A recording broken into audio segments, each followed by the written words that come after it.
सोचिए, अगर आपसे कहें कि दुनिया में एक ऐसा देश मौजूद है जहां जमीन से पानी नहीं बल्कि आग निकलती है, जहां पहाड़ों के बीच कीचड़ के ज्वालामुखी फूटते हैं और जहां एक पूरी पहाड़ी सालों से बिना रुके जल रही है। ये सुनने में किसी साइंस फिक्शन फिल्म की तरह है, लेकिन ये सब हकीकत में है। एक ऐसा देश जहां धरती के नीचे इतना तेल और प्राकृतिक गैस मौजूद है कि इसकी पहचान ही आग की धरती बन चुकी है। दोस्तों, यहाँ पर एक ऐसी परंपरा भी है जिसमें दुल्हन के घर से निकलने से पहले उसकी कमर पर लाल रिबन बांधा जाता है और इसे आशीर्वाद और सौभाग्य से जोड़कर देखा जाता है। यहाँ अगर किसी व्यक्ति के पास देश का टेम्पररी या परमानेंट रेजिडेंस ना हो तो वो व्यक्ति ड्रोन इंपोर्ट नहीं कर सकता। सीमा पर ड्रोन जब्त किया जा सकता है और वापसी भी नहीं लौटाया जाएगा। जी हाँ, वही ड्रोन जिसे आज दुनिया भर के लोग इस्तेमाल करते हैं। सिर्फ इतना ही नहीं, यहाँ के खाने में भी एक अलग ही कहानी छिपी है। यहाँ का पारंपरिक पुलाव इतना लोकप्रिय है कि इसकी 50 से ज्यादा किस्में यहाँ पर बनाई जाती है। यानी एक ही देश में चावल की इतनी सारी डिश अलग अलग तरह से बनाई जाती है जिसे लोग बड़ा स्वाद लेकर खाते हैं। ये शानदार देश है अजरबैजान।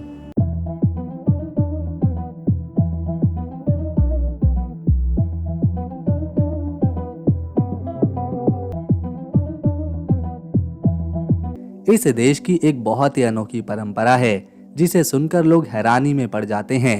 यहाँ कुछ लोग अपनी जिंदगी में एक बार कच्चे तेल यानी क्रूड ऑयल से नहाते हैं। उनका मानना है कि इससे त्वचा से जुड़ी बीमारियां नहीं होती। हालांकि ये सिर्फ लोगों का विश्वास है और इसकी सच्चाई पर डॉक्टर ही राय दे सकते हैं। अजरबैजान को प्रकृति ने भी खूब नवाजा है। यहाँ का बड़ा हिस्सा तेल, गैस और दूसरे प्राकृतिक संसाधनों से भरा हुआ है। यही वजह है कि देश की अर्थव्यवस्था में इन संसाधनों का बड़ा योगदान है। तेल और गैस की वजह से ही ये देश दुनिया के लिए रणनीतिक रूप से भी अहम बन चुका है। यहाँ की आधिकारिक भाषा अजरबैजानी है, जो तुर्की भाषा से काफी मिलती जुलती है। दरअसल अजरबैजान के लोग खुद को सांस्कृतिक रूप से तुर्क समुदाय के करीब मानते हैं।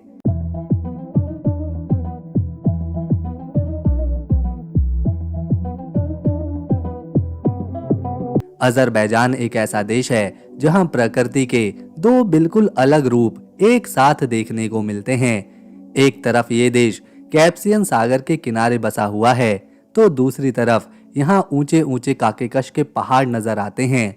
काकेकश के पहाड़ बहुत ही विशाल हैं। ये पहाड़ एशिया से शुरू होकर यूरोप तक फैले हुए हैं और यही वजह है कि अजरबैजान को एशिया और यूरोप के बीच की कड़ी भी कहा जाता है। इस देश का पूरा नाम रिपब्लिक ऑफ अजरबैजान है। इतिहास की बात करें तो ये देश काफी समय तक बाहरी ताकतों के अधीन रहा है। 19वीं सदी तक यहाँ पर रूस का प्रभाव था और फिर 1920 में अजरबैजान सोवियत संघ का हिस्सा बना। 70 साल तक ये देश सोवियत संघ में शामिल रहा, लेकिन साल 1991 में जब सोवियत संघ टूटा तब कई देशों ने आजादी हासिल की। उन्हीं में से एक था अजरबैजान, जिसने 30 अगस्त 1991 को खुद को स्वतंत्र देश घोषित किया था। इसी इतिहास की वजह से आज भी यहाँ आपको रूसी संस्कृति की झलक देखने को मिलेगी। रूसी भाषा, खाना, इमारतें और कुछ आदतें जो रूस से मिलती जुलती हैं।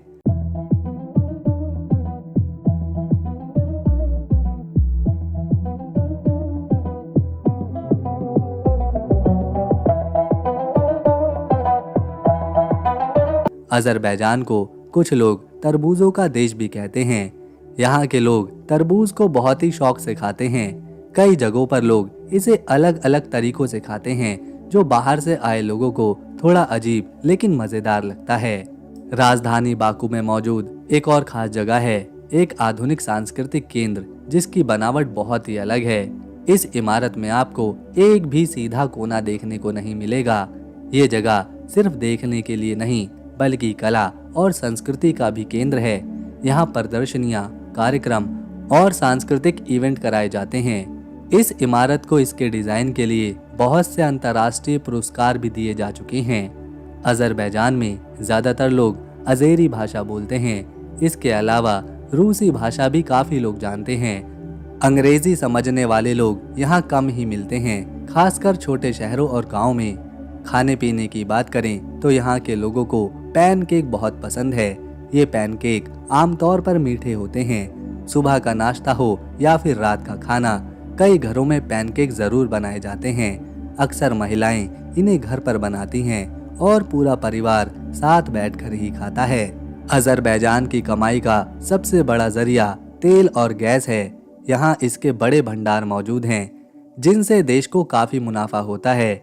इसके अलावा यहाँ उगाए जाने वाला गेहूं, अंगूर और कपास भी दूसरे देशों को भेजा जाता है, खासतौर पर यूरोप में। यहाँ एक और हैरान करने वाली बात यह है कि दुनिया में सबसे ज्यादा मड वॉल्केनो इसी देश में मिलते हैं। यहाँ ऐसे लगभग 400 से ज्यादा मड वॉल्केनो मौजूद हैं। जब इनमें से कुछ सक्रिय होते हैं तो इससे निकलने वाली गंध काफी अलग और तेज होती है। इस देश का नक्शा थोड़ा पेचीदा माना जाता है। कई लोग ये तय नहीं कर पाते कि अजरबैजान यूरोप में आता है या फिर एशिया में। असल में इसका ज्यादातर हिस्सा एशिया में मौजूद है, जबकि थोड़ा हिस्सा यूरोप में। यही वजह है कि इसे दोनों महाद्वीपों का देश कहा जाता है। आज अजरबैजान की आबादी का बड़ा हिस्सा शहरों में रहना पसंद करता है। खास तौर पर लोग राजधानी बाकू जैसे आधुनिक शहर में बसना चाहते हैं। हालांकि अब भी कई लोग अपने पारंपरिक गांव में रहकर पुरानी जीवन शैली को अपनाए हुए हैं।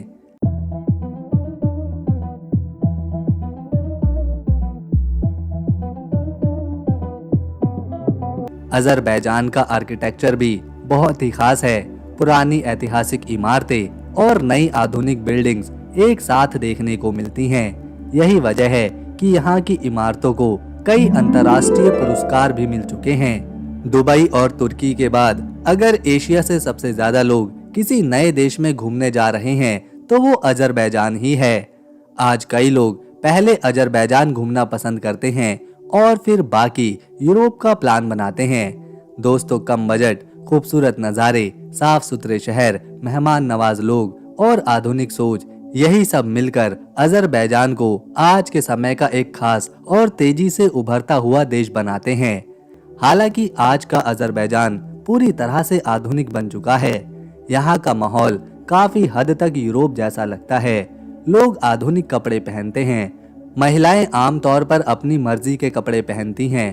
पुरुष भी वेस्टर्न स्टाइल को ही पसंद करते हैं। यहाँ शराब पीना आम बात मानी जाती है और नाइट लाइफ भी काफी रंगीन है।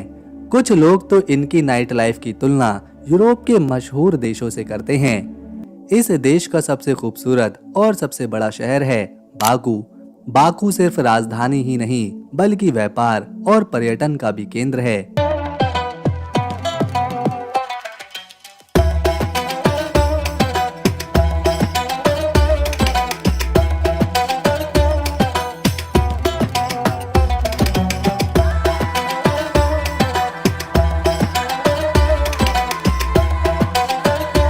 ये शहर इस तरह से बसाया गया है, समंदर के रास्तों से भी इसके कई हिस्सों तक पहुंचा जा सकता है।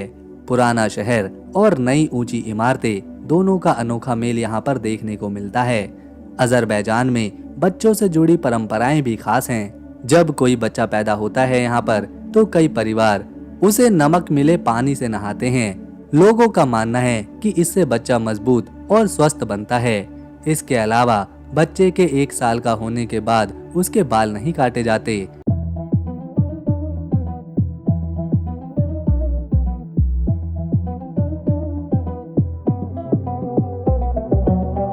अजरबैजान को आग की धरती भी कहा जाता है।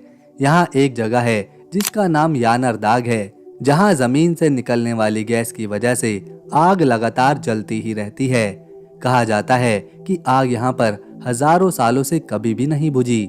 बारिश हो या तेज हवा, आग लगातार जलती रहती है, जिसे देखकर लोग हैरानी में पड़ते हैं।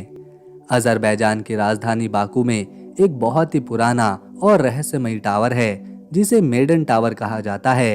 ये टावर शहर की पहचान है और सदियों पहले बनाया गया था। आज भी ये टावर बाकू आने वाले सैलानियों के लिए सबसे खास जगहों में से एक है।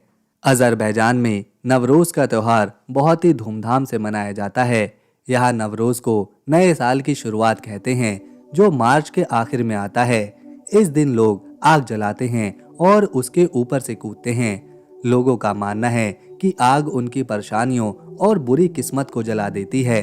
नवरोज़ के समय बच्चों के लिए भी खास परंपराएं होती हैं। बच्चे घर के बाहर एक खाली टोपी रख देते हैं और लोग उसमें उनके लिए तोहफे रखते हैं।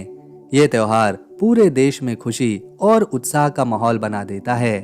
अज़रबैजान की इमारतें, संस्कृति और प्राकृतिक सुंदरता इतनी आकर्षक है कि हर साल लाखों लोग यहाँ पर घूमने आते हैं। पर्यटन यहाँ की अर्थव्यवस्था का एक बड़ा सहारा बन चुका है और देश को इससे काफ़ी अच्छी कमाई होती है। हालांकि यहाँ की ज़्यादातर आबादी मुस्लिम है, फिर भी अज़रबैजान एक धर्मनिरपेक्ष देश है। यहाँ किसी एक धर्म को सरकारी रूप से नहीं माना जाता। हर धर्म और समुदाय के लोग यहाँ खुले तौर पर और शांति से रहते हैं।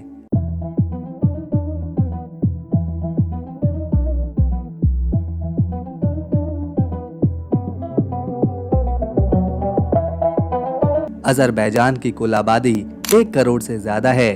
धर्म की बात करें तो यहाँ करीब 96% लोग मुस्लिम हैं। इनमें से ज्यादातर लोग शिया मुस्लिम हैं, जबकि सुन्नी मुस्लिम भी बड़ी संख्या में रहते हैं। इसके अलावा थोड़ी संख्या में दूसरे धर्मों के लोग भी यहाँ मौजूद हैं। अगर क्षेत्रफल देखें तो अज़रबैजान करीब 86,600 स्क्वायर किलोमीटर के एरिया में फैला हुआ है और एरिया के हिसाब से ये दुनिया के मीडियम आकार के देशों में गिना जाता है।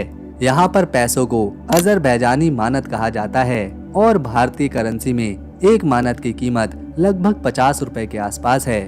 अज़रबैजान का बॉर्डर कई देशों को छूता है, जैसे रूस, जॉर्जिया, आर्मीनिया, ईरान और तुर्की। इसी वजह से ये देश व्यापार, संस्कृति और पर्यटन के लिहाज से काफी महत्वपूर्ण बन जाता है। अज़रबैजान के रिश्ते आसपास के कई बड़े देशों के साथ काफी संतुलित माने जाते हैं। खास तौर पर रूस, तुर्की और ईरान के साथ इसके संबंध लंबे समय से अच्छे हैं। भौगोलिक और सांस्कृतिक वजहों से इन देशों का असर अज़रबैजान पर साफ दिखाई देता है। अज़रबैजान को दुनिया के सबसे ज्यादा पढ़े लिखे देशों में भी गिना जाता है। यहाँ लगभग हर व्यक्ति पढ़ा लिखा है, जो इस देश की शिक्षा व्यवस्था को दिखाता है।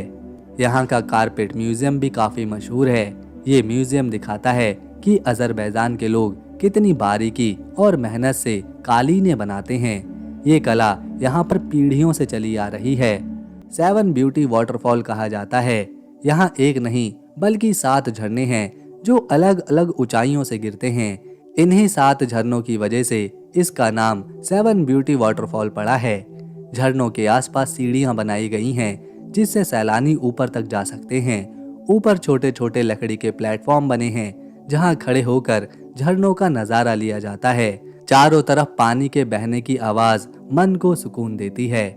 जो लोग ऊपर नहीं चढ़ सकते, उनके लिए नीचे बैठने की जगह और कैफे भी बने हुए हैं। पास में छोटी छोटी दुकानें भी हैं, जहां खाने पीने की चीजें आसानी से मिल जाती हैं। दोस्तों, अब चलते हैं अज़रबैजान की उत्तर की ओर, जहां एक खूबसूरत शहर है जो है गबाला। इसे कुछ लोग कबाला भी कहते हैं। ये जगह अपनी हरियाली और शांति के लिए मशहूर है। गबाला के आसपास लेवेंडर की खेती करी जाती है। मई और जून के महीनों में यहाँ के खेत बैंगनी रंग के फूलों से भर जाते हैं। चारों तरफ फैली लेवेंडर की खुशबू ऐसा एहसास कराती है जैसे हवा में इत्र घुल गया हो। इन खेतों के पीछे ऊंचे पहाड़ दिखाई पड़ते हैं, जहां मौसम ठंडा और ताजगी से भरा रहता है। प्रकृति से प्यार करने वालों के लिए ये जगह किसी जन्नत से कम नहीं।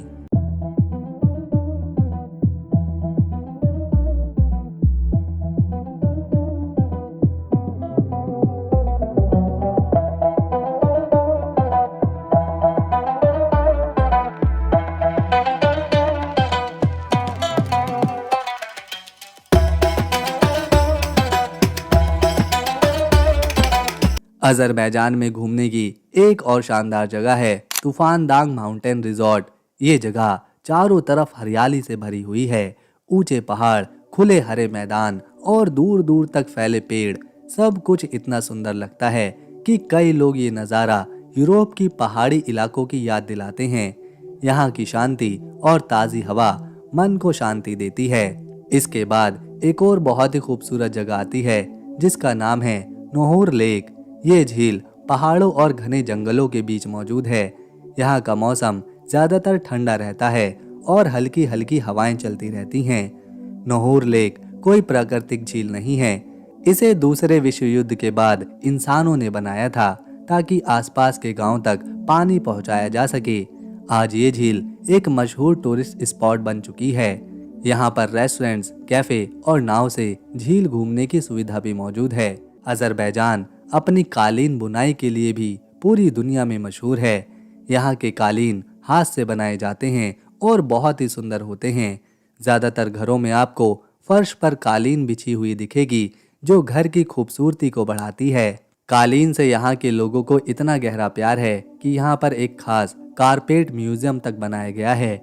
इस म्यूजियम में देश की सबसे बेहतरीन कारीगरों द्वारा बनाई गई अनोखी कालीनें देखने को मिलती हैं। ये जगह अजरबैजान की कला और परंपरा को करीब से समझने का मौका देती है। अजरबैजान भारत से लगभग 3000 किलोमीटर दूर है और फ्लाइट से सफर करने पर 7 से 8 घंटे में इस देश की राजधानी बाकू में पहुंचा जा सकता है। लेकिन यहाँ जाने से पहले वीजा लगवाना जरूरी है। ये है लाहिक विलेज, अजरबैजान के इस्माइली क्षेत्र में काकीकश के पहाड़ों के बीच बसा हुआ एक ऐतिहासिक गांव।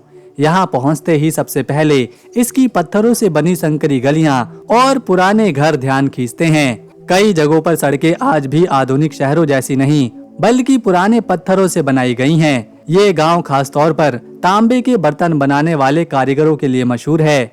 यहाँ कारीगर हाथ से तांबे की प्लेट, बर्तन, जग और सजावटी सामान बनाते हैं। तो दोस्तों, अगर आपको अजरबैजान की हमारी ये वीडियो, मेहनत और इन्फॉर्मेशन पसंद आई तो इसे एक लाइक दें, शेयर करें और चैनल को सब्सक्राइब कर बेल आइकन जरूर दबाएं।